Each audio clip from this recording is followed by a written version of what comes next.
spiritual wisdom to understand all of the things that are taught to us, Father God. And I pray that it is your Holy Spirit that speaks to us, Father God, through your word and every single thing.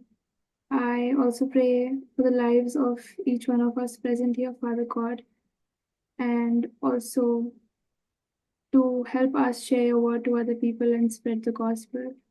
I just give everything into your hands. In Jesus' name I pray. Amen. Amen. Thank you very much for your prayer. I'm gonna sing one chorus.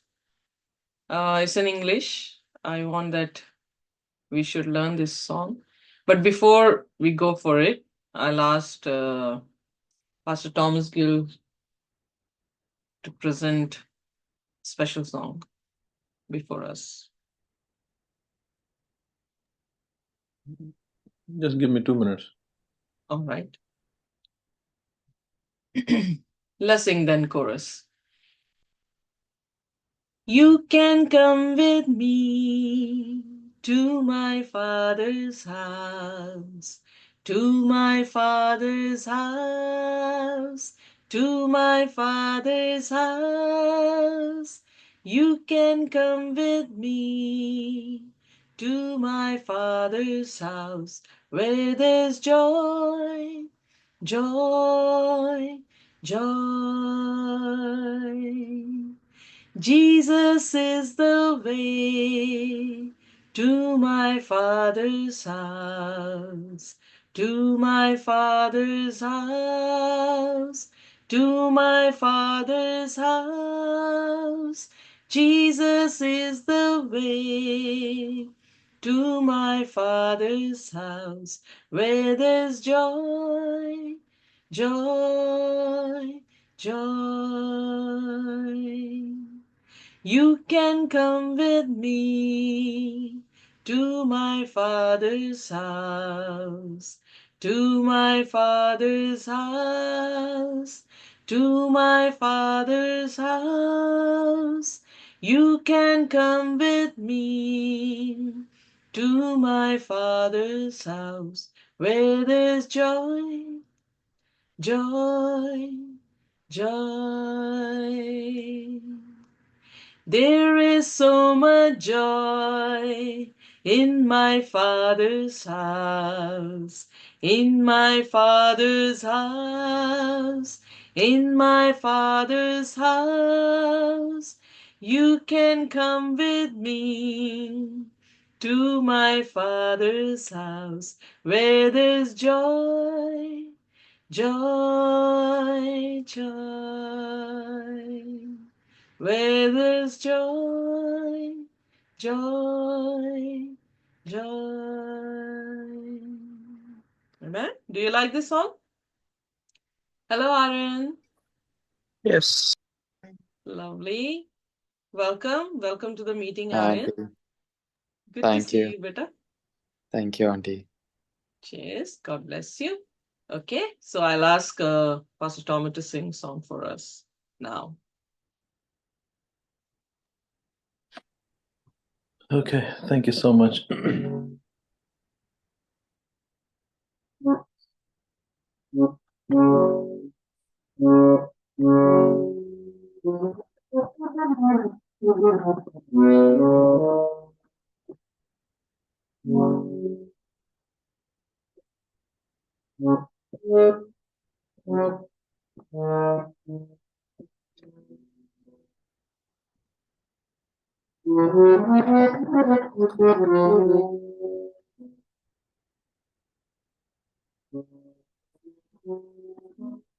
Harmonium थोड़ा ऊंचा चक्को क्योंकि आवाज नहीं आ रही ताड़ी मतलब thighs ते रख लो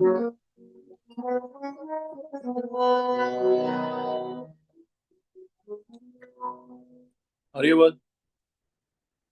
Yeah. I'll do my best. नहीं आ रही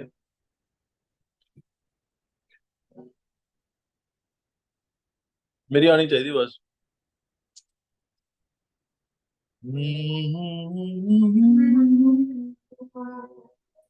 मेरी आवाज आ रही? जी आ रही है। Alright, thank you.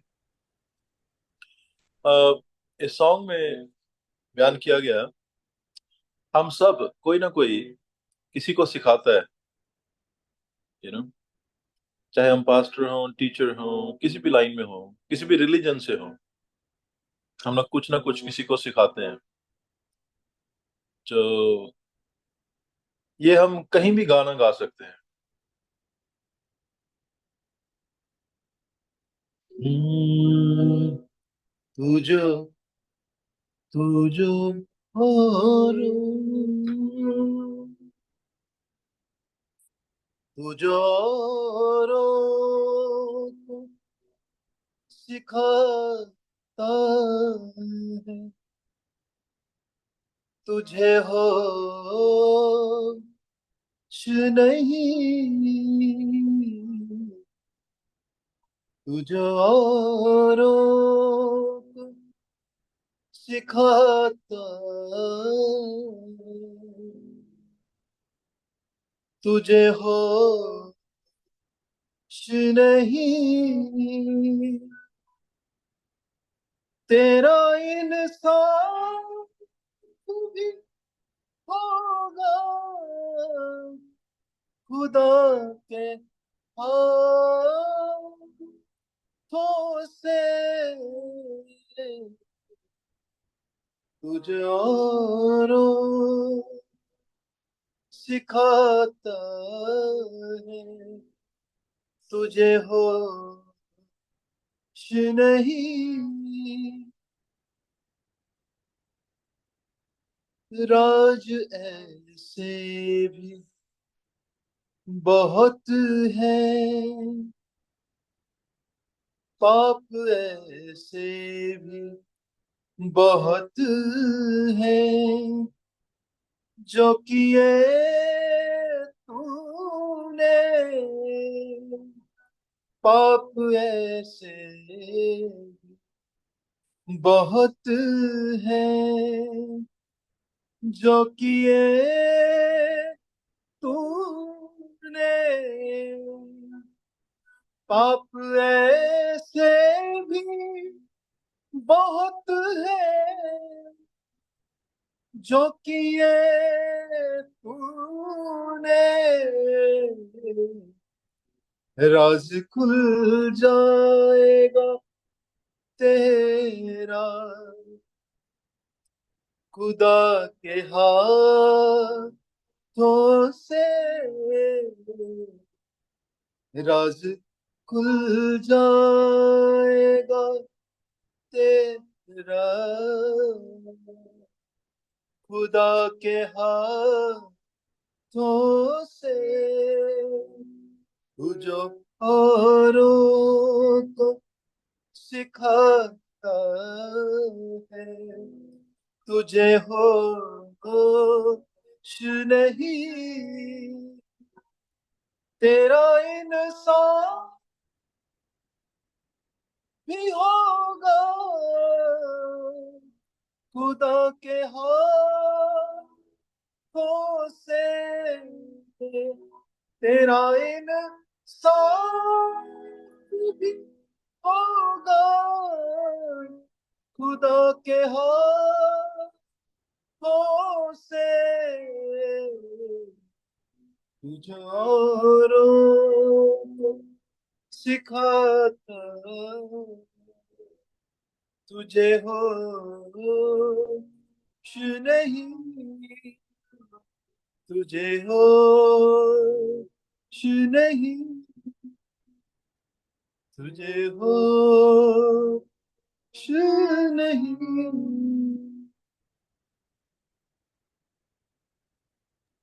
Amen. Thank you very much for this beautiful song.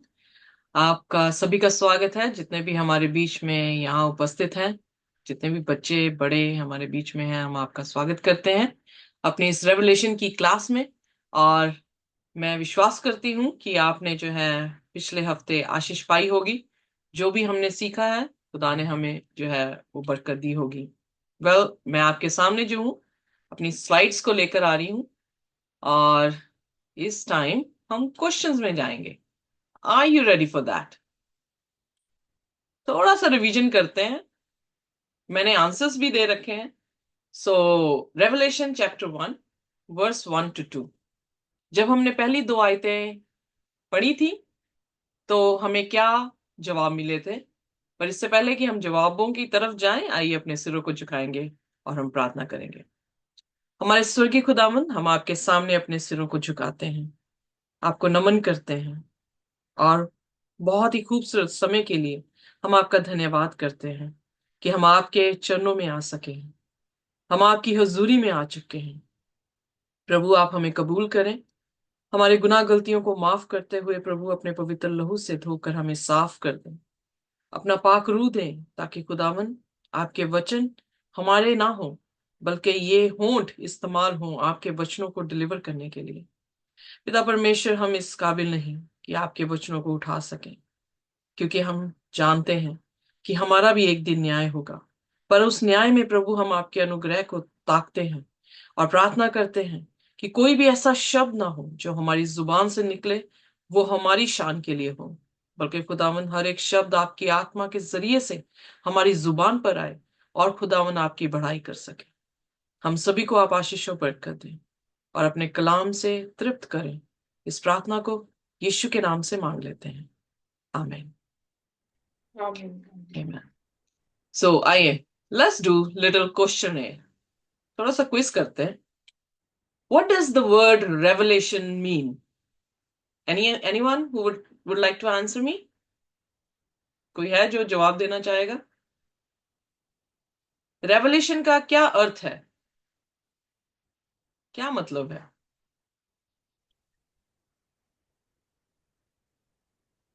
प्रकाशन, मतलब प्रकाशन।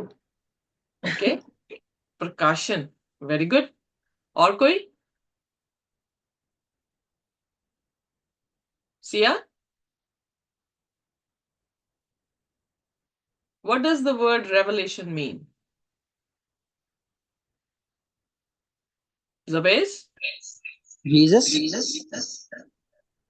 Jesus? Revelation means? मैं वर्ष से बता रही हूँ, Mm-hmm. जो वर्ष में Okay. लिखा यीशु मसीह का प्रकाशित वक्त। So मैंने सिर्फ ये पूछा कि रेवलेशन का अर्थ क्या है। या प्रकाशन। प्रकाशन, very good. Second question, who does the book of Revelation reveal? Jesus. Exactly. Who kept record of what was revealed about Jesus? सारे जवाब जबेस को नहीं देने हैं, बट मैंने आपको रेफरेंस दे दी है, उस रेफरेंस को देखें, बाइबल को खोलें, पहला अध्याय उसकी पहली 2 आयतों में देखें कि कौन रिकॉर्ड दे रहा है। यीशु मसीह का, जो कि उसके सामने प्रकाशन मिला उसे। तो किसने रिकॉर्ड दिया, किसने लिखा?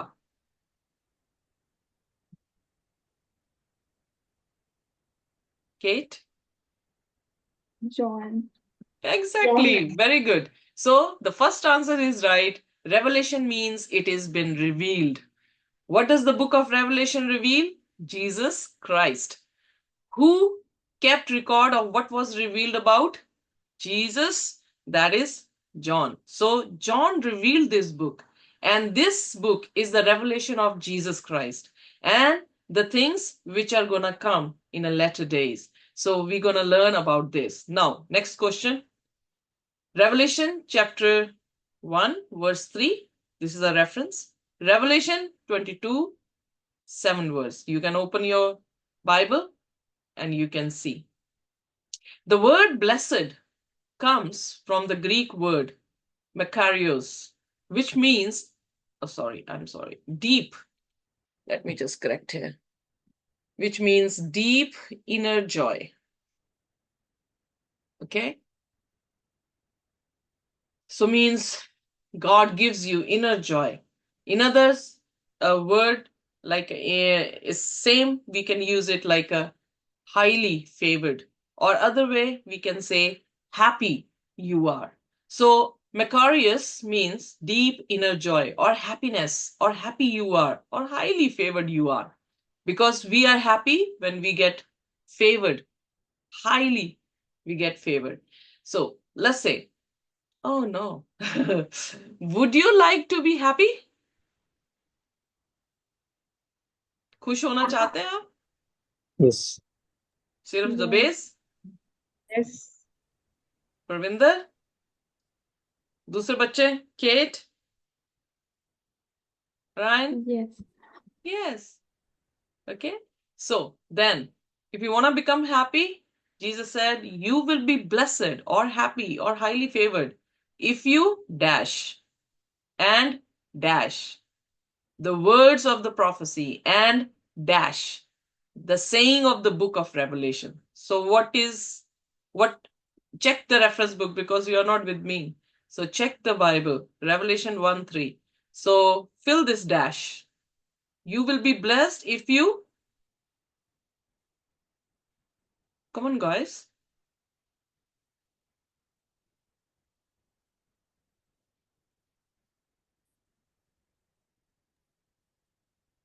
So should I go back and teach you the previous lesson? Should I read this verse? No. Fill this dash. Don't read the verse. They should read by themselves. Helps if you read the words of Exactly. prophecy. So here is read. Then here. Well done. And then next word. And hear the words Yeah. And one more thing. and take it to heart what is written because time is near. Yeah. So keep. Okay, keep. Yeah. So then next. Third dash. Jesus promised that if you read and do what's written in the book of Revelation, you will be, check Revelation 22, verse 7. Open the Bible, please. Open Revelation 22, verse 7. I don't know who all are here with me, but please speak. So Jesus promised that if you read or do what's written in the book of Revelation, you will be dash. Blessed. Exactly. Wonderful, Ryan. So here you go. The answers are here. So happy? Yes, we want to be happy. We want to be highly favored. We want to have the deep inner joy. So that's why what we have to do is you have to read, hear the words of this prophecy and keep the saying of the book of Revelation. Then Jesus promised those who will read and do what is written in the book of Revelation, that person will be highly favored. That person will have a deep inner joy. That person will be blessed. Amen? Can we all say amen? Amen. Amen. Amen. Lovely. Good. Praise the Lord. So you are in the right track because we are reading. Many people they believe, sorry मैं English में बोल रही हूँ, बहुत सारे लोग जो हैं ये विश्वास करते हैं कि जब हम रेवलेशन पढ़ेंगे तो हम जो है किसी ना किसी मुसीबत में पड़ जाएंगे. कुछ लोग ये विश्वास करते हैं कि जब हम रेवलेशन पढ़ेंगे तो ये किताब हमें बिल्कुल समझ नहीं आने वाली क्योंकि ये किताब हमारे लिए बनी ही नहीं है. थोड़े और इस तरह के लोग हैं जो ये विश्वास करते हैं कि जब रेवलेशन हम पढ़ेंगे तो शैतान हम पर जो है वो अटैक करेगा. पर पहली ही आयतों में परमेश्वर ने हमें ये कंफर्मेशन दिया है, अफर्म किया है कि इस किताब को पढ़ने से आप किसी भी तरीके से शैतान के हाथों में नहीं आएंगे. आप किसी भी तरीके से कंफ्यूज नहीं होंगे. आप इस किताब को पढ़कर बहुत ही आशीषित हो जाएंगे. आपकी जिंदगी में एक डीप इनर जॉय होगा जो सिर्फ खुदावन यीशु मसीह से आता है क्योंकि ये प्रकाशन किसका है? यीशु मसीह का प्रकाशन है. हमने पिछली बार देख लिया कि जो यूहन्ना के प्रकाशित वाक्य की पुस्तक है वो यूहन्ना ने लिखी है और लगभग 93 एडी में इसको लिखा गया है. यूहन्ना जो यीशु मसीह के 12 चेलों में से एक चेला था, उसने इस किताब को पतमस टापू पर जो है वो लिखा है. पतमस टापू जहां पर उसे जो है एग्जाइल किया गया था या उसे बंदी गृह में या कैप्टिव जो है वो कर रखा था। इससे पहले कि उसे वहां पर फेंक दे, उन्होंने जो है उसे उबलते हुए तेल में फेंका, पर फॉर्चुनेटली खुदावन यीशु मसीह ने उसको जो है वहां से बचा लिया। और डर के मारे कि ये अगर दुनिया में या कम्युनिटी के बीच में इसे रखा गया तो ये क्या करेगा, ये खुदा के कलाम को फैला देगा, तो उसे बिल्कुल एकांत जगह पर अकेले जो है पटमस टापू पर छोड़ दिया गया। पटमस टापू समुद्र से भरा हुआ था, पर वहां पर अंधकार में, अकेलेपन में यीशु मसीह उसका साथी हुआ। अकेलेपन में यीशु के फरिश्ते उसके पास उतरने और चढ़ने लगे। अकेले में उस अंधकार में यीशु मसीह जो है उजाला बनकर उसके पास आ पहुंचा। सो टेक अवे, हमारी जिंदगी में भी किसी भी तरह की परिस्थिति क्यों ना हो, अगर हम प्रभु यीशु मसीह के साथ हैं तो हमारे पास इस अंधकार से भरी हुई दुनिया में भी उजाला है। प्रभु यीशु मसीह हमारे बीच में आज के दिन में अपने वचनों के जरिए से हैं। सो इसलिए हम उसके वचन को पढ़ रहे हैं। हमने ये देखा कि जो प्रकाशित वाक्य है उसका थीम प्रभु यीशु मसीह है, जो है, जो था और जो आने वाला है। और इस कहानी में जो कि हम प्रकाशित वाक्य की शुरू करने वाले हैं, 7 कलीसियाओं में भी आप देखेंगे, क्योंकि 7 कलीसियाएं सेंचुरीज को बताती हैं, तो हम अंत में जब पहुंचेंगे तो हम ये देखेंगे कि प्रभु यीशु मसीह इस कहानी में विक्टोरियस है और शैतान या दुष्ट इस कहानी में लूजर है। सो आइए देखें यीशु मसीह के पास ये अथॉरिटी कैसे जो है वो आती है। हमने ऑलरेडी देख लिया यीशु मसीह जो है वो हमें हमारा सृष्टि करता है और वो हमें बनाने वाला है, बट क्योंकि पाप हुआ तो वो इस जमीन पर आया, हमारे लिए उसने जान दी है, और तीसरे दिन जी उठने के बाद वो जीवता परमेश्वर है जो मर गया था, पर देखो अब वो जीवित है और हमेशा तक के लिए जीवित है। सो इसलिए ये आश्वासन है कि यीशु मसीह के पास जिंदगी है। सैटरडे को हमने सीखा था कि यूहन्ना की इंजील में से उसके दूसरे अध्याय में यीशु मसीह ने कहा, मैं पुनरुत्थान यानी आई am the resurrection and I am the life. जैसे मैं अगर अपने आप इंट्रोडक्शन दूं, आई एम ऋतु गिल, सो उसी तरह से यीशु मसीह ने इंट्रोडक्शन क्या दी, I am the life, I am the resurrection. Article the means एक ही लौता जिसके पास ये सामर्थ है, जिसके पास ऐसी अथॉरिटी है। सो इसलिए आइए देखिए प्रकाशित वाक्य उसका पहला अध्याय उसका 5वां वचन, क्योंकि हम 4 वचन जो है वो पढ़ चुके हैं, आइए 5वें वचन में जाएंगे। सो पढ़ते मेरे साथ प्रकाशित वाक्य उसका पहला उसका 5वां वचन। जो समाचार हमने उससे सुना और तुम्हें सुनाते हैं वह ये है कि परमेश्वर ज्योति है और उसमें कुछ भी अंधकार नहीं। सिस्टर जी प्रकाशित वाक्य पहला और उसका 5। ओ आगे हो गया, sorry sorry sorry, I am so sorry. It's okay. Should I read? हाँ जी, हाँ जी, पढ़े। You can. Okay. और यीशु मसीह की ओर से जो विश्वासियों के साक्षी और मरे हुए में से जी उठने वालों में पहलौठा और पृथ्वी के राजाओं का हाकिम है, इन्हें अनुग्रह और शांति मिलती रहे। आगे। वह हम से प्रेम रखता है और उसने अपने लहू के द्वारा हमें पापों से छुड़ाया। ओके, सो हम यहाँ पर यीशु मसीह के प्रकाशन को क्यों देख रहे हैं, क्यों यीशु मसीह अपना प्रकाशन दे रहे हैं। यहाँ पर रिजन क्राइस्ट दिखाई दे रहे हैं, जिन्होंने क्या किया है, हमसे प्रेम किया है, जिन्होंने अपने लहू से हमें हमारे पापों को जो है वो धोया है। पर यहाँ पर विशेष बात है जो कि पहली लाइनों में जो है वो लिखी गई है। जो अनुग्रह मिले, इंग्लिश में वो चौथे वचन में जो है हम ऑलरेडी सीख चुके हैं कि अनुग्रह और शांति का अर्थ क्या है। पर यहाँ पर जो है इंग्लिश में उसे 4th लाइन में 4th वर्स में लिखा गया है, और हिंदी में इसे 5वें में जो है वो लिखा गया क्योंकि अनुवाद कर रहे हैं, so no worries.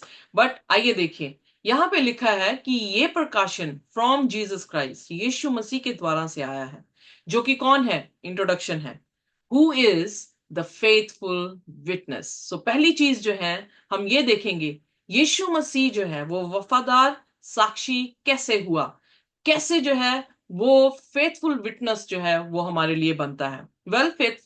Faithful witness जो है यानी वफादारी की साक्षी जो है वो किस चीज की देता है। आइए देखिए यूहन्ना उसका पहला और उसकी 18वीं आयत। John chapter 1 verse 18। Yes.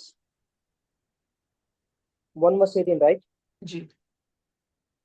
परमेश्वर को किसी ने कभी नहीं देखा, एकलौता पुत्र जो पिता की गोद में है, उसी ने उसे प्रकट किया। आमेन। सो यहां पर कौन प्रकट कर रहा है और किसको प्रकट किया जा रहा है? Who is revealing and who's been revealed? यहां पर यीशु मसीह है जो पिता को रिवील कर रहे हैं। सो यानी क्या है? साक्षी किसकी दी जा रही है? पिता की। सो किसी ने परमेश्वर को नहीं देखा, सिर्फ एक ने, वो उसके पुत्र ने। और जब पुत्र हमारे बीच में आया तो वो किसकी साक्षी दे रहा है? किसको प्रकट कर रहा है? पिता को। सो इसका मतलब वही यीशु मसीह जो हमारे सामने फेथफुल विटनेस है फादर की। आइए देखिए यूहन्ना उसका 8 और उसकी 18 आयत। John chapter 8 verse 18।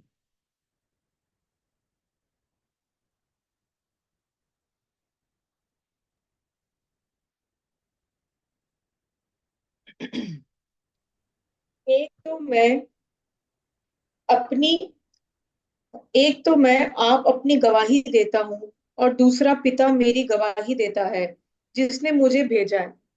Okay, English में लिखा sent me beareth witness of me. So कौन साक्षी दे रहा है? पिता ने उसे भेजा है। सो पिता उसकी साक्षी देता है, यीशु उसकी साक्षी दे रहा है। सो फेथफुल विटनेस है हम हमारे बीच में, जो कि परमेश्वर का विटनेस है। परमेश्वर को किसी ने नहीं देखा, बट एक ने, और वो कौन है? यीशु मसीह है। इसीलिए यूहन्ना उसकी 14 उसकी 9 में यीशु मसीह ने कहा, have I not been so long with you? क्या मैं तुम्हारे साथ बड़ी देर से नहीं हूं? पर फिर भी तुम मुझसे पूछते हो फिलिप्पुस कि हमें पिता को दिखा। जिसने मुझे देखा है उसने क्या किया है? पिता को देखा है। सो फिर क्यों तू मुझसे कहता है कि तू मुझे पिता को दिखा? सो यीशु मसीह फेथफुल विटनेस है गॉड के, राइट? सो इसलिए वो हमारे बीच में आए हैं। इसका मतलब ये नहीं, बहुत सारे लोग जो है वो चर्च में या बहुत सारी कलीसियां ये विश्वास करती हैं कि यीशु मसीह जैसे मेरे बच्चे हैं वैसे ही पिता का जो है वो बेटा है। नहीं, ऐसा नहीं है। पिता यानी आदि में, यूहन्ना पहला उसके पहले वचन में लिखा, आदि में वचन था, वचन परमेश्वर के साथ था, वचन परमेश्वर था। और 14वें वचन में क्या कहता है? वही वचन देहधारी हुआ। किसके रूप में? एक लौते पुत्र के रूप में। सो यानी गॉड, जीसस इज गॉड और father is also God. Okay, so इसमें कोई भी इंफीरियरिटी और सुपीरियरिटी नहीं है। They are God but came out of father as a flash. जिस्म में जो है, खुदा जिस्म में उतरा, उसको जो है हम यीशु के रूप में देखते हैं। सो इसलिए जो हेवन से आया है वो ही क्या करेगा? फेथफुल विटनेस दे सकता है। इसीलिए यीशु मसीह फेथफुल विटनेस है। तो यशाया में लिखा है 45:22 वर्स में, look unto me and be ye saved. मुझे देखो और तुम बचाए जाओगे। All the ends of the earth, for I am God and there is none else. So इसलिए यीशु मसीह पिता के जैसा, जैसे पिता क्या कह रहा है, मुझे देखो तो बचाए जाओगे, उसी तरह से यीशु मसीह प्रकाशित वाक्य में अपनी पावर को जो है वहां पे डिस्प्ले कर रहे हैं कि वो क्या है? फेथफुल विटनेस है, वही परमेश्वर है। सो जिसने भी यीशु को देखा है उसने पिता को देखा है। बहुत सारे चर्चेस इस बात से भी कंफ्यूज हैं। First born from the dead, इसका क्या अर्थ है? कि वो मृतकों में से पहला जो है वो फल है, या फर्स्ट बॉर्न, जैसे मेरा पहला बच्चा है उसको मैं फर्स्ट बॉर्न कहती हूँ। तो वो लोग ये सोचते हैं कि यीशु मसीह जीवितों में से पहलौठा है। इसका अर्थ यह है यीशु मसीह जो है वो पिता का पहलौठा बच्चा है। लिटरली वो पहलौठा बच्चा उसे समझते हैं, पर इसका अर्थ ये नहीं है। आइए कुलसियों उसका पहला और उसकी 15 से 20 आयत जो है हम उसको देखेंगे। कोलेशियंस चैप्टर 1 वर्स 15 to 20। क्या प्रभु यीशु मसीह उसका क्रिएटेड बीइंग है या क्रिएटर है? सो आइए देखिए यहां पर 15वीं आयत। एक एक लाइन पढ़ेंगे, ध्यान से पढ़ेंगे। ओके, कोई भी पढ़ दे। है तो अदृश्य परमेश्वर का प्रतिरूप और ओके, सारी वेट अ मिनट, यहाँ पे पॉज करें please, sorry. Who is the image of the invisible God? Image क्या है? स्वरूप है, एट्रीब्यूट जिसे हम कहते हैं, करेक्टर जिसे हम दूसरे शब्दों में कहते हैं। सो यीशु मसीह क्या है?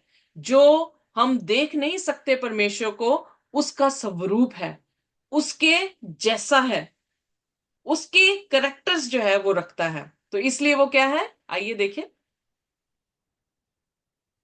है तो अदृश्य परमेश्वर का प्रतिरूप और सारी सृष्टि में पहलोठा है। ओके, यहां पर शब्द आया है सारी सृष्टि का पहलौटा है, तो इसका मतलब उसका जन्म हुआ है।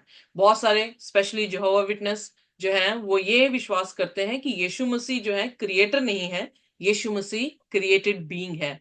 पर इतने ही यहां पर हमें रुकना नहीं है, आगे पढ़े।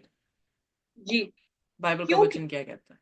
क्योंकि उसी में सारी वस्तुओं की सृष्टि हुई, स्वर्ग की हो अथवा पृथ्वी की, देखी या अनदेखी, क्या सिंहासन, क्या प्रभुताएं, क्या प्रधानताएं, क्या अधिकार, सारी वस्तुएं उसी के द्वारा और उसी के लिए सृजी गई हैं। सो इसका मतलब यहां पर वो first born over all creation phrase जो दे रहा है, उसका अर्थ ये नहीं है कि he is a created being.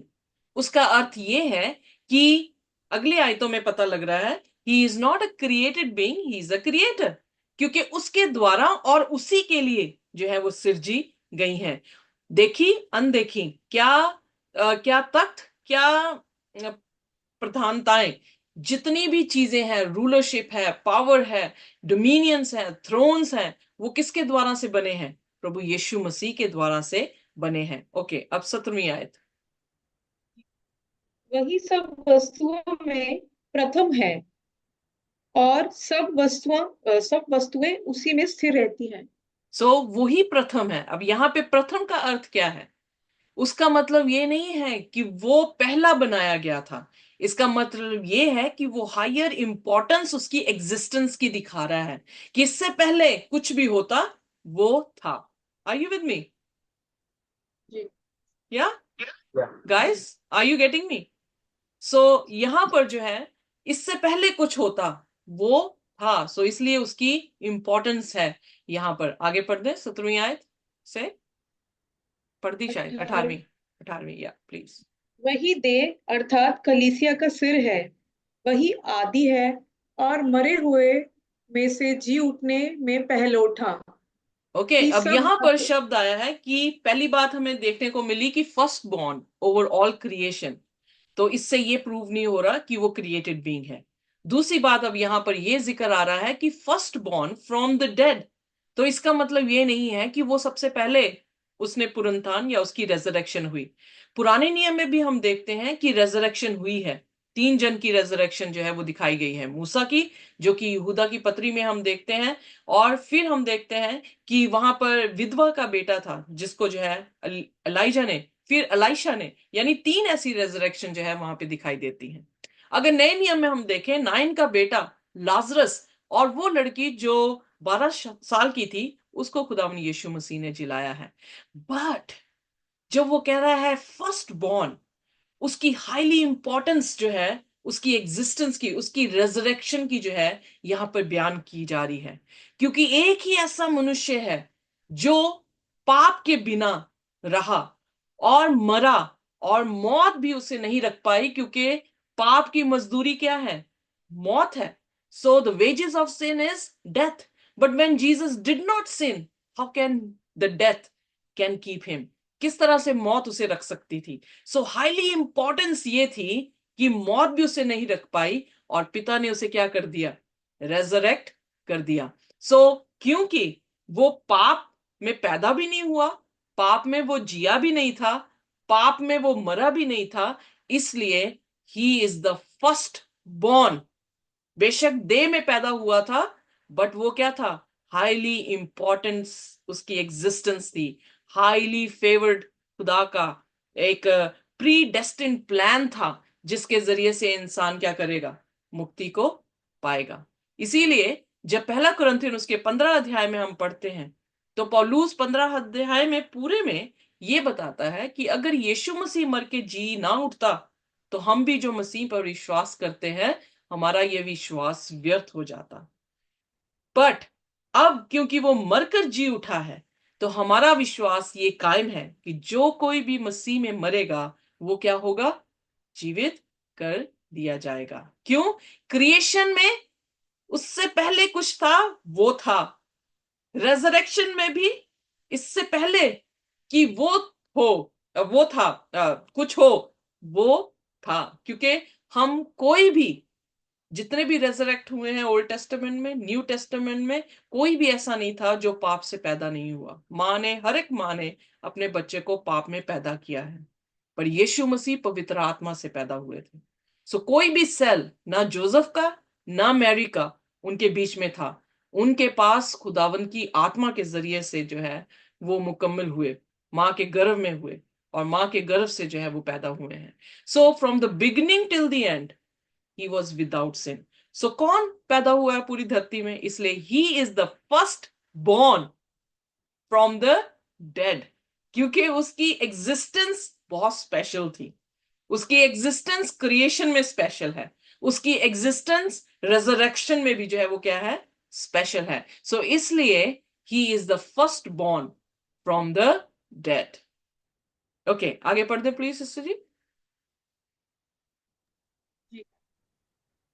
ये सब बातों में वही प्रधान ठहरे, क्योंकि पिता की प्रसन्नता इसी में है कि उसमें सारी परिपूर्णता वास करे और उसके क्रूस पर बहे हुए लहू के द्वारा मेल मिलाप करके सब वस्तुओं का उसी के द्वारा से अपने साथ मेल कर ले, चाहे वे पृथ्वी पर की हो चाहे स्वर्ग में की।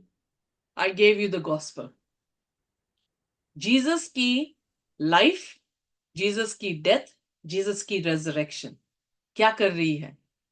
Through him when we trust Jesus, जब हम यीशु मसीह पर विश्वास कर रहे हैं, क्योंकि जो वो मरा है उसने हमारी मौत अपने ऊपर ली है और अपनी जिंदगी हमें दे दी है। सो जो कोई उस पर विश्वास कर रहा है वो किसकी मिलाप को कर रहा है? वो उस इंसान का मिलाप परमेश्वर के साथ करवा रहा है। सो इसलिए he is a first born in the sense highly important, और उसकी एग्जिस्टेंस में जो इंपॉर्टेंस है उसके बारे में जो है वो बताया गया है। Amen? Clear guys? Okay, so next, फिर उसके बाद बाइबल में लिखा है, अगर आप 5वें पद को पढ़ेंगे कि छठवें में कि 5वें में, please. The third point is the prince of the kings of the earth. पृथ्वी के राजाओं का यह हाकिम। Yeah. Let me just open Revelation because I went somewhere. 6वां वचन। 1:6 ना, Yeah. प्रकाशित वाक्य जी। या ओके, एक और चीज आपको बता दूं इससे पहले मैं भूल जाऊं। Okay, he loved us, that is the verb love. It's Hindi में क्या कहते हैं, क्रिया है, कार्य है। सो उसने क्या किया है? He loved us. Okay, so let's see. From Jesus Christ, who is the faithful witness, the firstborn from the dead, and the ruler of the kings of the earth. Okay, let's go. Sorry, 6 nahi. 50 है. Prince of the kings of the earth. यीशु मसीह जो है वो Prince कहलाए गए हैं। बहुत सारे नाम हैं यीशु मसीह के, और अगर आप पूरी बाइबल को देखें, यहोवा विटनेस वाले, Jehovah Jireh, Adonai, so many names. I am the way, the truth, and the life. I am the resurrection and the life. And, Emmanuel. So these all are the names. One of the name is Prince. So Jesus is the Prince of the kings of the earth. Now, if you read Daniel chapter 4, verse 3, you will find this word that God's kingdom, और यीशु मसीह की kingdom जो है वो सदा तक रहने वाली kingdom है। दानियल 4 जो है वो अध्याय नबूकदनेस्सर राजा ने लिखा है, जो कि बाबुल का राजा था। उसने अपनी टेस्टमनी लिखी है, कैसे वो कन्वर्ट हुआ है। तो जब हम उसका 3रा वचन पढ़ते हैं तो यहां पे लिखा है, how great are his signs, किसका? खुदा का। How mighty his wonders, his kingdom is an everlasting kingdom. So जब वो प्रिंस है पूरी धरती का, तो वो क्या है? वो पूरी धरती का जो है वो राजा है। सो राजा वो राजा नहीं है जो 1 साल रहेगा, 1000 साल रहेगा। वो राजा है जो सर्वदा हमारे साथ रहेगा। Amen. दानियल उसका 2 उसकी 44 में 44 वर्स में इस तरह से लिखा है कि खुदा अपने राज्य को स्थापित करेगा और वो राज्य कभी भी जो है वो डिस्ट्रॉय नहीं होगा। मुझे नहीं पता आपने दानियल की पुस्तक पढ़ी है या नहीं पढ़ी है, बट दानियल की पुस्तक बहुत इंटरेस्टिंग है। बिल्कुल रेवलेशन के पैरेलल जो है ये किताब है। हम ऑलरेडी सीख चुके हैं, पर अगर आप सीखना चाहते होंगे तो आप जो है हमसे मतलब बता सकते हैं, हम आपको सिखा सकते हैं। दानियल में उसने एक इमेज देखी नबूकदनेस्सर राजा ने स्वप्न में, और उस इमेज का मतलब ये था कि राज्य आएंगे। पर आखिरी राज्य एक पत्थर के मानव दिखा जो बिना किसी हाथ के काटा हुआ था, और वो पत्थर आया और उसने उस मूर्त को, जो बाकी राज्य दिखा रहे थे, उन सभी को चूर चूर कर दिया, और वो पत्थर पूरी धरती पर फैल गया। और वो पत्थर कोई और नहीं था, प्रभु यीशु मसीह का राज्य था। सो वो राज्य जो कभी भी तोड़ा नहीं जाएगा। सो यीशु मसीह उस राज्य का क्या है? प्रिंस है। वो सब राज्यों के ऊपर क्या है? राज्य करने वाला परमेश्वर है। सो इसलिए जब हम देखते हैं यीशु मसीह को कि वो फेथफुल विटनेस है, हमें बाइबल में दिखता है कि यस, ही सेड राइट, वो फेथफुल विटनेस है। जब हमने ये देखा कि वो first born from the dead है, हमने उसको भी जो है समझा कि first born from the dead क्या है। जब ये बताया जा रहा है कि he is a prince of all the kingdoms of the अर्थ, तो यस ऑफ कोर्स बाइबल में जिक्र आता है दानियल की पुस्तक में कि उसने जितनी भी प्रोफेसी की, हर चैप्टर में आप ये देखेंगे कि हर चैप्टर में मेंशन किया गया है कि परमेश्वर सब राज्यों के ऊपर जो है वो क्या है? राजा है। आइए अब हम उसकी क्रिया को देखेंगे, उसके वर्ब को देखेंगे, जो शब्द में आया है लव्ड अस। सो उसने हमसे प्रेम किया है। बड़ी फेमस जो है ये आयत है, इफिसियों उसकी 5 और उसकी 25 आयत, जिसमें जिक्र किया गया है, हे पतियों अपनी पत्नियों से प्रेम करो जैसे मसीह ने कलीसिया से प्रेम किया। सो यानी पति जो है वो यीशु अपने आप को उसकी जगह में दिखा रहा है, और कलीसिया को पत्नी की जगह में दिखा रहा है। पर उसने किस तरह से प्रेम किया? तो उसने कहा जैसे यीशु ने कलीसिया से प्रेम किया और अपने आप को उसके लिए दे दिया। क्या ऐसा नहीं हुआ कि यीशु मसीह ने हमसे प्रेम किया और इतना किया कि उसने हमारे लिए अपनी जान दे दी? यस और नो? Yes yes yes. या सो उसने सचमुच में हमें प्यार किया। दुनिया में कोई ऐसा शख्स है? जब हम यंग होते हैं हम ढूंढते हैं ऐसा शख्स जो हमें प्यार कर सके। अभी थोड़ी देर पहले इटली से मेरी फ्रेंड का जो है वो फोन आया, एंड वो मुझे क्या कहने लगी कि मैं ढूंढ रही हूं एक ऐसा आदमी जो मुझे प्यार कर सके। तो मैंने उससे कहा एक ही है। तो वो कह रही कौन? तो मैंने उससे कहा यीशु है। सो या आई नो जीसस। बट उसको विश्वास नहीं है कि जब यीशु को वो अपनी जिंदगी में लेकर आएगी तो उसकी सारी ख्वाहिशें, उसकी सारी तमन्ना यीशु मसीह में जो है वो पूरी हो सकती हैं। क्योंकि दुनिया में ऐसा कोई भी नहीं है जो आपके लिए मर जाएगा, सिर्फ एक ही मरा है, और उसका प्यार उत्तम है। दो वी अंडरस्टैंड कि फिजिकली भी हमें जो है कोई इंसान चाहिए, बट जब आप स्पिरिचुअली सेटिस्फाई होते हैं, वो डायमेंशन आपका फुलफिल हो जाता है, तो फिजिकल डायमेंशन को फुलफिल होने के लिए ज्यादा वक्त नहीं लगता है। आप क्योंकि यीशु मसीह के प्रेम से भरे होते हैं, तो आप उसी प्रेम से जो है वो दूसरों को प्रेम कर सकते हैं, दूसरों को भी वैसे ही सेटिस्फेक्शन दे सकते हैं जैसे आपको सेटिस्फेक्शन मिली है। सो इसलिए मसीह होना जो है वो मसीह होने में ये कुव्वत और ये बरकत है, because we are satisfied because of him, he loved us। और जो एम्प्टीनेस है उसको उसने क्या कर दिया है, फिल कर दिया है। और इसलिए ओवरफ्लो होते हैं जैसे जैसे हम उसको प्यार करने लग जाते हैं। Overflowing of the love cup makes other feel happy और मेक्स अदर फील बिलोंग्ड और लव्ड। Got it? सो इफिसियोंस के 3 उसकी 17 से 19 में इस तरह से लिखा है, पौलुस कहता है कि हम उसके प्रेम को ना उसकी ब्रेथ को, ना लेंथ को, ना डेप्थ को समझ सकते हैं, क्योंकि उसका प्रेम हमारी सब समझ से जो है वो परे है। कैसे परे है? क्योंकि वो इतना ज्यादा है कि हमारी छोटी सी अकल उसको समझ नहीं सकती है। पर छोटी सी एग्जांपल देती हूं।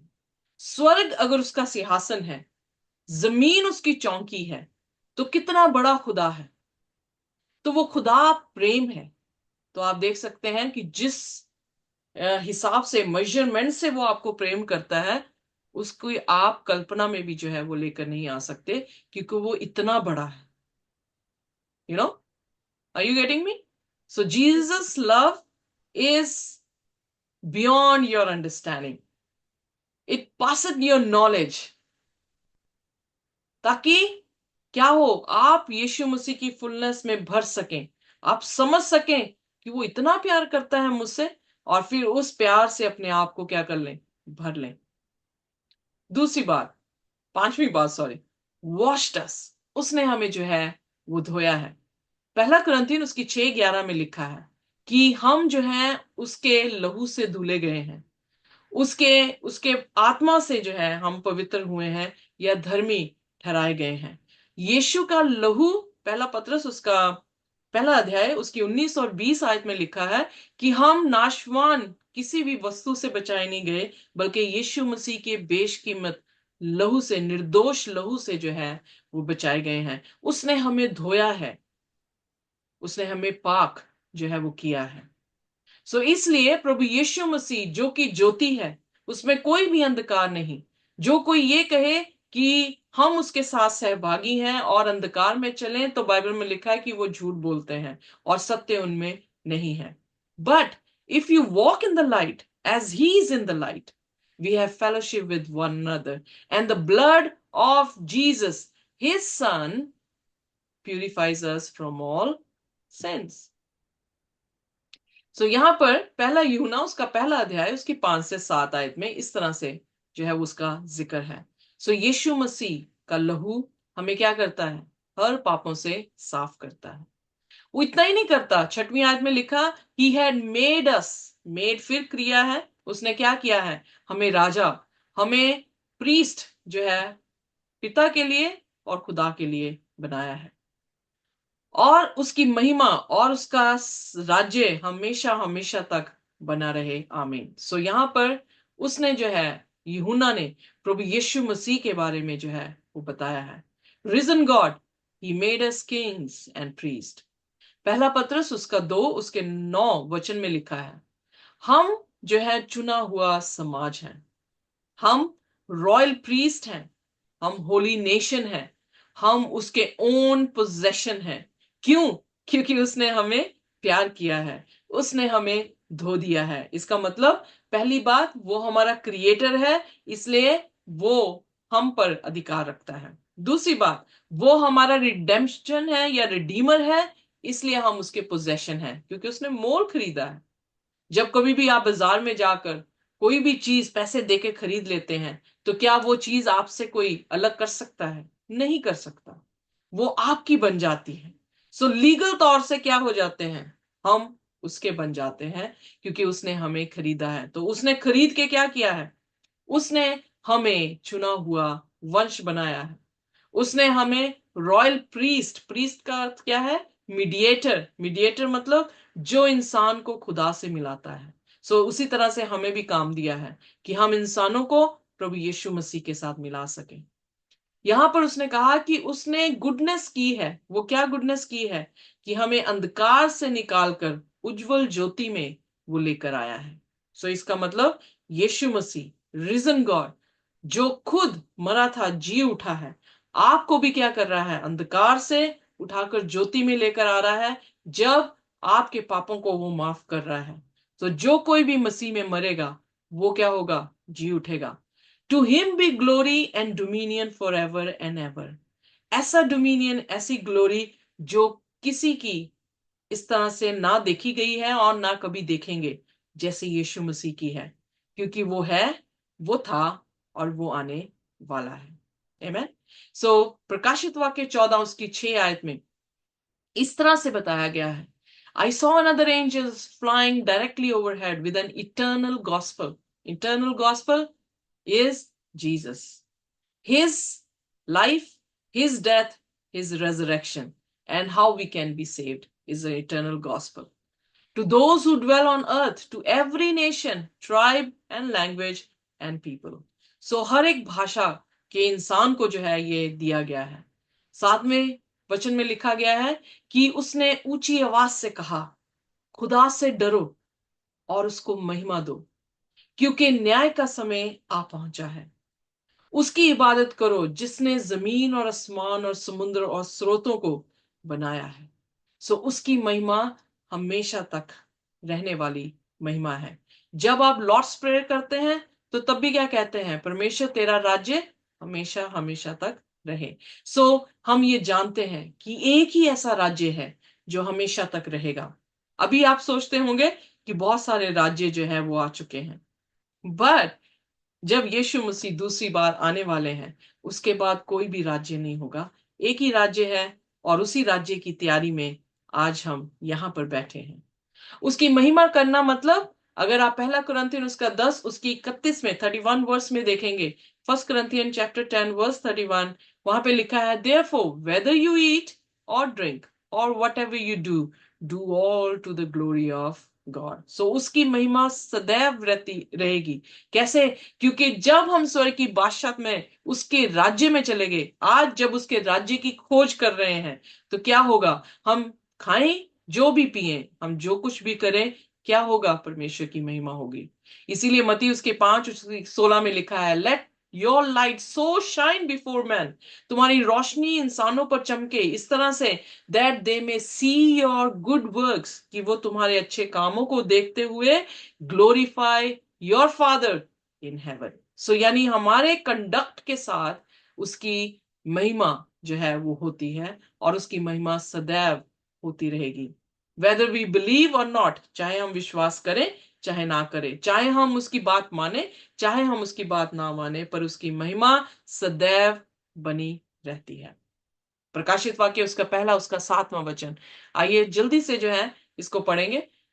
रेवलेशन चैप्टर 1, कितना टाइम रह गया मेरे पास? 5 मिनट रह गए। Okay, revelation chapter 1 verse 7। देखो वह बादलों के साथ आने वाला है और हर एक आंख उसे देखेगी, वरन जितनों ने उसे बेधा था वे भी उसे देखेंगे, और पृथ्वी के सारे कुल उसके कारण छाती पीटेंगे। हाँ, आमीन। आमेन। सो यहां पर वो क्या कह रहा है? वो जो प्रकाशन यूहन्ना को दे रहा है, रिजन क्राइस्ट, एक और उसने गुड न्यूज दी, इंट्रोडक्शन में दिया है, who is, who was, who is to come. So यहां पर 7वें वचन में वो अपने आने की बात यहां पे लिख रहा है। सो उसे कह रहा, लिख जो मैं तुझे दिखाता हूं। देखो मैं आता हूं, किस पे? क्लाउड्स में आता हूं। And every I shall see him, कोई भी ऐसी आंख नहीं होगी धरती पर जो उसे देख नहीं सकेगी। कभी भी ऐसा नहीं हो सकता कि आपको खबरों में पता लगे कि यीशु मसीह जो है वो किसी बियाबान में आके उतरा है। आपको कभी भी ये खबर जो है वो नहीं मिलेगी, क्योंकि ये खबर आएगी जरूर, क्योंकि बहुत सारे फॉल्स विटनेसिंग हो रही है, फॉल्स एविडेंस दिए जा रहे हैं। खबर सुनने को मिलेगी जरूर कि वो यहां आ गया, ये वहां आ गया। इसीलिए यीशु मसीह ने कहा, कोई तुमसे ये कहे कि वो कोठरी में है तो विश्वास मत करना, क्योंकि जैसे बिजली पूरब से पश्चिम तक चमकती है, वैसे ही यीशु मसीह का आना होगा। सो यहां पर भी यीशु मसीह के वचन में लिखा है, every I shall see him. और यही नहीं, बल्कि जिन्होंने उसे बेधा था, जिन्होंने उसके नेल्स ठोके थे, जिन्होंने उसे मारा था, वो भी उसे थोड़ी देर के लिए क्या करेंगे?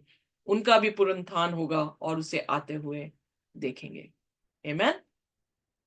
बाइबल में लिखा है मत्ती उसके 13 उसकी 26 में, and then they shall see the son of man coming in the clouds with great power and glory. So यीशु मसीह ने ये वायदा किया था उन लोगों से जो उससे पूछ रहे थे क्या तू यहूदियों का राजा है। तो यीशु ने उससे कहा मैं तुमसे सच कहता हूं तुम मनुष्य के पुत्र को बाप के दाहिने हाथ पूरी महिमा और सामर्थ के साथ उतरते हुए देखोगे। सो इसीलिए प्रकाशित वाक्य में लिखा है कि उन्होंने भी देखना है जिन्होंने उसे बेदा था। और क्या देखेंगे उसे? रेवलेशन 19 जो कि यीशु मसीह की दूसरी आमद पर जो है वो लिखा गया है, उसकी 16वीं आयत में लिखा है उसका नाम क्या होगा? King of kings and the lord of lords. वो प्रभुओं का प्रभु और राजाओं का राजा होगा। सो यानी सब राजाओं के ऊपर राजा। उसके बाद रेवलेशन चैप्टर 1 उसकी 18 में लिखा I am the alpha I am the omega says the lord God who is and who was and who is to come the almighty. ये ग्रीक अल्फाबेट है, बिगनिंग अल्फा से है और एंडिंग ओमेगा, यानी alpha A है alphabet अंग्रेजी का और ओमेगा जो है वो जी अल्फाबेट है इंग्लिश का। सो उसी तरह से ग्रीक का अल्फाबेट है, यानी शुरुआत भी वही है और अंत भी वही है। हम ऑलरेडी सीख चुके हैं जो है, जो था और जो आने वाला है। फिर रेवलेशन 1:9 में इस तरह से लिखा है, यूहन्ना अपना परिचय दे रहा है और यहाँ पे कह रहा है I John who also am your brother. So John अपने आप को हमारे साथ रिलेट कर रहा है कि वो हमारा भाई है। कोई भी प्रचारक जो आपके साथ अपने आप को रिलेट ना करे तो वो खुदा की आत्मा से नहीं है, क्योंकि यहां पर नबी हर क्या मैं कहूं कि क्या कोई ऐसा है जो यूहन्ना जैसा होगा जिसके साथ परमेश्वर ने इतनी बातें और प्रकाशन किया है? वो यूहन्ना जिसको इतना बड़ा प्रकाशन खुदा ने दिया है, वो अपने आप को हमारे साथ भाई के संबंध में जो है वो लेकर आ रहा है। हमने ऑलरेडी रेवलेशन 19 उसकी 10 में भी देखा कि स्वर्गीय दूत भी यूहन्ना से क्या कहने लगा कि मैं तेरा सहभागी हूं जो कि परमेश्वर की आज्ञाओं को रखता हूं और उसकी क्या करता हूं? टेस्टमनी को, यीशु मसीह की टेस्टमनी को रखता हूं। टेस्टमनी क्या है? Spirit of prophecy. सो यानी अगर हम खुदा के हुक्मों को, अगर हम खुदा की नबूवतों को पर विश्वास करते हैं तो हम क्या हैं? एंजल्स के भाई हैं। हम क्या हैं? प्रॉफिट्स के जैसे उनके भाई हैं। सो यहाँ पे वो क्या लिखता है? Companion in tribulation. सो वो भाई जो कि क्या है? ट्रिबुलेशन में से होकर गुजरेंगे। In the kingdom and patience of Jesus Christ, जिनके पास यीशु मसीह का सब्र है। वॉज, और फिर आगे लिखता है कि वो कहां पर है? पटमस पर है। For the word of God, किसके लिए चला गया? खुदा की गवाही के लिए, खुदा के वचन के लिए। Make it point very clear, word of God whole Bible, testimony of Jesus whole Bible. खुदा का वचन दो चीजों से बना है, उसके हुक्म और उसकी नबूवतें। ओके, सो कहानियों में भी उसके हुक्म दिखाए गए हैं, कहानियों में उसके नबूवतें भी जो है वो दिखाई दी गई हैं। इसीलिए हम एलिया और मूसा को यीशु मसीह के पास आते हुए देखे थे, जो कि दो सेक्ट को दिखाता है। मूसा जिसने लॉ दिया है और एलिया जो कि प्रॉफिट था। सो इसलिए whole Bible is comprised of law and the testimony. So यहां पे क्या लिख रहा है? मैं खुदा के वचन और टेस्टमनी जो कि नबूबत की आत्मा है, रेवलेशन 19:10, नबूबत की आत्मा है, उसके जरिए से मैं यहां पर पटमस में तुम्हारा भाई आया हूं। गलेतियों में भी पौलुस ये कहता है कि मैं यीशु के साथ क्रूसीफाई हूं, अब मैं नहीं यीशु मुझ में जिंदा है। सो जो चीजें यूहन्ना के साथ हो रही हैं वही चीजें पौलुस के साथ है। प्रेरितों का काम उसका 14 उसकी 22 में लिखा है, through many tribulation we must enter the kingdom of God. So यहाँ पे पौलुस भी यही कह रहा है, ट्रिबुलेशन में से होकर हम स्वर्ग की राज्य में जो है वो प्रवेश करेंगे। फिर उसके बाद यहां पे शब्द आया है 10वें वचन में, I was in the spirit on the Lord's day and I heard behind me a great voice as of a trumpet. So वो पटमस टापू पे खुदा ने जब प्रकाशन उसे दिया है तो वो खुदा के दिन में उसे जो है वो प्रकाशन मिला है। Well, who is the Lords, who is the who like what it refer to, किसको ये दिखा रहा है लॉर्ड्स डे, कौन सा दिन है जो खुदा का दिन है। मरकुस उसका 2 उसकी 27 में लिखा, and he said to them the sabbath was made for man, not man for the sabbath. खुदा ने इन सबत जो है इंसान के लिए बनाया है, क्योंकि सबत का मतलब है विश्राम। सो खुदा ने विश्राम इंसान के लिए बनाया है, इसलिए द सन ऑफ मैन, जो मनुष्य का पुत्र है, वो सबत का भी क्या है, स्वामी है। सो इसका मतलब वो सबत के दिन दर्शन में गया, परमेश्वर उससे बातचीत करने के लिए आया। उत्पत्ति में परमेश्वर ने 6 दिन में सृष्टि की रचना की, और 7वें दिन जो कि सबत का दिन है, उस दिन उसने क्या किया, विश्राम किया। जब हुक्मों में हम देखते हैं 10 हुक्मों में, तभी मैंने आपको ग्रुप में डाला था, 2 तरह के हुक्म हैं, एक मूसा के हुक्म कहलाए जाते हैं और दूसरा खुदा के हुक्म कहलाए जाते हैं। 10 हुक्म जो कि परमेश्वर ने अपनी उंगली से लिखा था, वो मॉरल लॉ है, 10 कमांडमेंट्स हैं, जो आज तक बनी हुई हैं, क्योंकि वो उसके करेक्टर हैं। वो झूठ नहीं बोलता, वो हत्या नहीं करता, वो झूठी साक्षी नहीं देता, वो किसी मूर्त के सामने सिर नहीं झुकाता, वो परमेश्वर को छोड़ किसी की इबादत नहीं करता, व्यर्थ नाम नहीं लेता। So these all are the characters. जो मूसा के हुक्म थे, वो सेरेमोनियल लॉज हैं, जिसमें वो ये हुक्म उसने लिखे थे कि किस तरह से मेमना काटा जाएगा, कब क्या काटा जाएगा, कब कैसे जो है हमारी नजात होगी। पर मसीह में वो सब कुछ जो है वो पूर्ण हुआ, इसीलिए पर्दा जो है हैकल का ऊपर से लेकर नीचे जो है वो फट गया। नो मोर सेक्रीफाइस नीडेड, क्योंकि यीशु मसीह ने अपनी कुर्बानी जो है हमारे लिए दे दी है। सो इसलिए सबत का परमेश्वर कौन है, जिसने सबत को बनाया है। सो वो परमेश्वर के दिन में जो है खुदा के ख्वाब में या उसके रोया में, उसके विजन में जो है वहां पर आया है। सो हम यहां से देखते हैं कि परमेश्वर जो है वो सबत का स्वामी है। सो 7वां दिन लगभग 100 से ज्यादा देशों में सैटरडे को सबातो या साबत जो है वो कहा जाता है। सो एविडेंट है कि सैटरडे इज अ सैबत डे। अगर आप जूइश नेशन को जाके देखें तो जूइश नेशन आज भी सैटरडे को वर्शिप करती है। तो evidently we come to know sabbath is a Saturday. So इसलिए we as a group, because Bible says so, जैसे बाइबल बताती है, इसलिए हम सैटरडे को वर्शिप करते हैं। सो डोंट गेट ऑफेंडेड कि ये कैसी टीचिंग आई है, this is the teaching from the Lord, और हमने एविडेंटली देखा है कि सैटरडे ही सैबत डे है। सो इसलिए आज्ञा के अनुसार, क्योंकि 10 कमांडमेंट्स अभी तक अबॉलिश नहीं है और ना कभी होंगे, that's the character of God. So ceremonial Moses के लॉ अबॉलिश्ड हैं, वो खत्म हो चुके हैं। इसीलिए जब आप पौलुस की प्रेरितों के काम में देखते हैं, तो पौलुस भी है जहां जहां जिस जिस कलीसिया में जा रहा था, तो वहां पर सब्बत के रोज सिनेगॉग में जाकर जेंटाइल्स को भी और ज्यूज को भी जो है वो प्रीच कर रहा था। सो बाइबल में कोई एविडेंस नहीं है कि सब्बत को चेंज कर दिया गया था संडे में, बट जब आप चर्चेस के बारे में सीखेंगे then you will know who changed it. So history जो है, हमें चर्च हिस्ट्री जो है वो बताती है। एनीहाउ, इसको यहीं पे सीखेंगे। सो उसके बाद 11वें वचन में फिर दोबारा से वो कह रहा है, I am alpha and omega, first and the last. What thou see, जो तुमने देखा है, राइट इन अ बुक, उसे किताब में लिख दे, send it unto the 7 churches, और 7 कलीसियाओं को भेज दे, which are in Asia, जो कि माइनर एशिया में पाई जाती थी, unto Ephesus, unto Smyrna, unto Pergamos, unto Thyatira, unto Sardis, unto Philadelphia, unto Laodicea. So this is the 11th verse. So these are the churches which we can found now in a modern Turkey. Okay, so ये places अभी भी आपको मिलेंगी, र्यून्स अभी भी आपको दिखेंगे। सो उसके बाद दानियल में और रेवलेशन, जैसे मैंने कहा दोनों किताबें इकट्ठी चलती हैं। जब हम रेवलेशन पहले अध्याय उसकी 13 से 15 को देखते हैं, तो वो जिक्र कर रहा है कि यीशु मसीह उसे कैसे दिखाई दिया, यानी उसकी अपीयरेंस कैसी थी। उसने ये बताया कि वो दीवटों के बीच में था, ऐसे जैसे कि मनुष्य के पुत्र के समान हो। उसने एक रोब डाली है और वो उसके पैरों तक जो है वो जा रही है।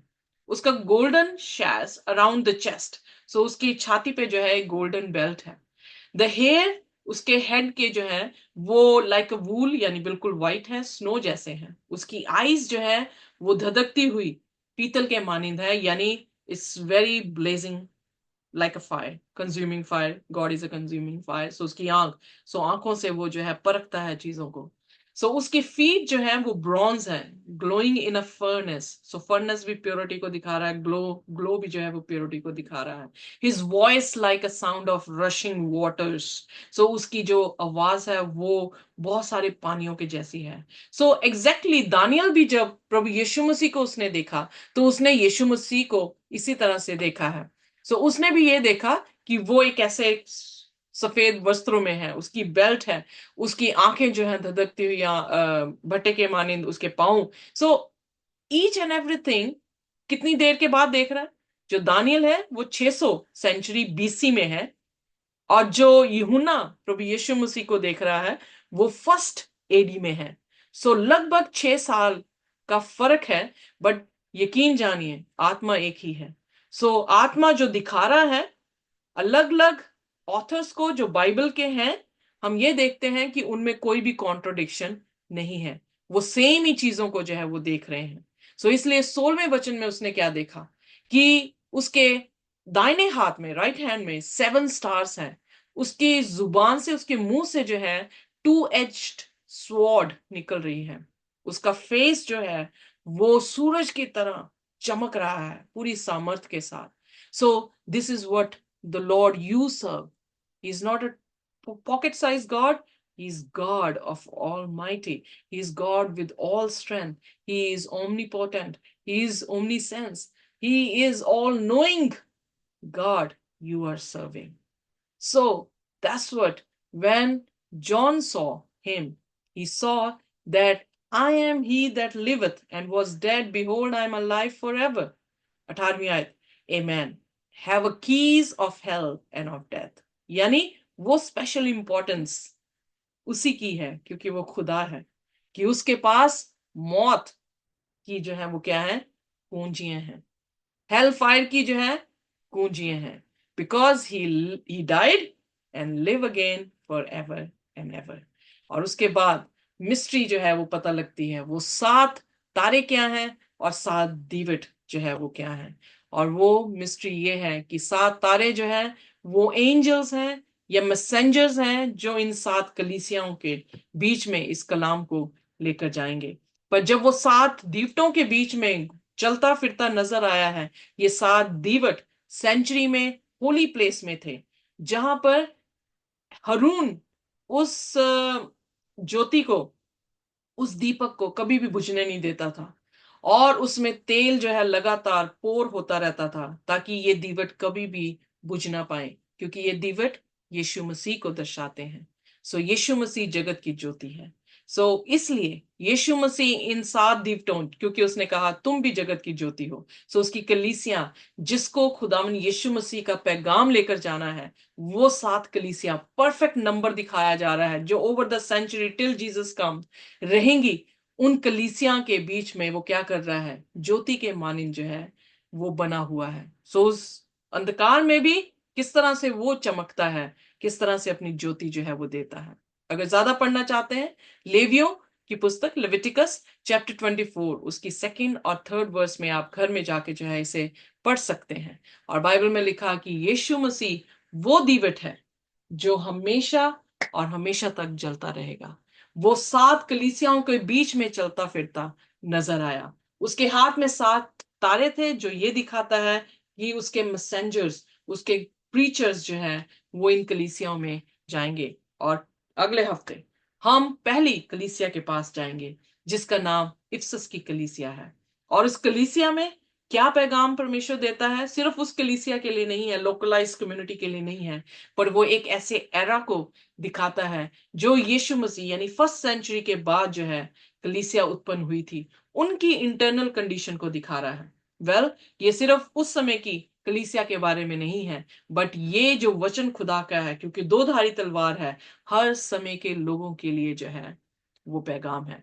मेरे लिए भी है आज के दिन, आपके लिए भी है। सो आइए हम उस परमेश्वर का, जो कि बहुत सर्वशक्तिमान परमेश्वर है, जिसकी तुलना हम किसी भी भगवान के साथ नहीं कर सकते, किसी भी इंसान के साथ नहीं कर सकते, किसी भी पास्टर के समान नहीं कर सकते, किसी भी पोप के समान नहीं लेकर आ सकते। इवन मेरे साथ भी, इवन आपके साथ भी उसकी तुलना कुछ नहीं हो सकती। इसीलिए प्रभु यीशु मसीह के वचन में लिखा, किसी भी मूर्त के सामने सिर मत झुकाना, क्योंकि नो वन इज क्रिएटर। कोई भी जो है वो सृजनहार नहीं है, सब क्या है, क्रिएटेड बीइंग है। बट एक ही है, और वो खुदा का कलाम है, जो कि दो धारी तलवार है। वही है जो अब यीशु मसीह देह में तो नहीं है, पर अपने कलाम के जरिए से आज भी हमारे साथ है, जो कि आदि में भी था। आदि में क्या था? वचन था, वचन परमेश्वर के साथ था, और वचन ही परमेश्वर था। सो आइए हम उस वचनों में ग्राउंड हो, जो कि हर इंसान, हर हुकूमत, हर डोमिनियन से बढ़कर है, और जिसकी अथॉरिटी से हम बचाए जा सकते हैं। सो इसलिए खुदा का शुक्र है कि खुदा ने पटमस टापू पर यूहन्ना को, जो कि प्रकाशित वाक्य लिखता है, उसको ये वचन दिया, और वो वचन आज हमें किस तरह से हमारे जीवनों को तृप्त करता है, आप इन कलीसियाओं में जो है वो देखेंगे। God bless you. आइए अपने सिरों को झुकाएं और हम प्रार्थना करेंगे। कोई भी जन जिसे परमेश्वर हिदायत करे वो हमारे लिए प्रार्थना कर सकता है।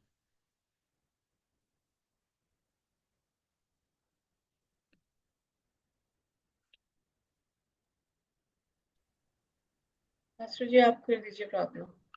Our gracious Heavenly Father, thank you very much, Lord, for this wonderful word which you have given to us.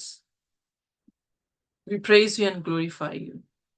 We bow down before you because you are pure, like a burning furnace, like a lights, Lord of the suns. Lord, how can we describe? We don't have words to describe you. हमारे पास शब्द ही नहीं है कि आपको describe कर सके खुदावन। यूना के पास भी कुछ ज्यादा शब्द नहीं थे, पर वो ये चीज दिखा रहा था कि आप किस तरह से लाइट से भरे हुए हैं, आपका एक एक अंग किस तरह से प्योर है, और आप पवित्र हैं। और प्रभु, हमें वैसे ही पवित्र बनना है, ताकि हम आपके बेटे और बेटियां बन सकें। हमें आप अपनी कुव्वत दें, ताकत दें, ताकि खुदावन आपके कलाम को जितना हम सुनते जाएं, हम आपके रूप में, आपके स्वरूप में ढलते चले जाएं। ब्लेस करें, जो वचन दिया गया है वो 100 गुना, 60 गुना, 30 गुना फल लेकर आए। जिन्होंने सुना है खुदावन, वो आशीष पाके जाएं। इस प्रार्थना को यीशु के नाम से मांगते हैं, आमीन। आमीन। आमीन। आमीन।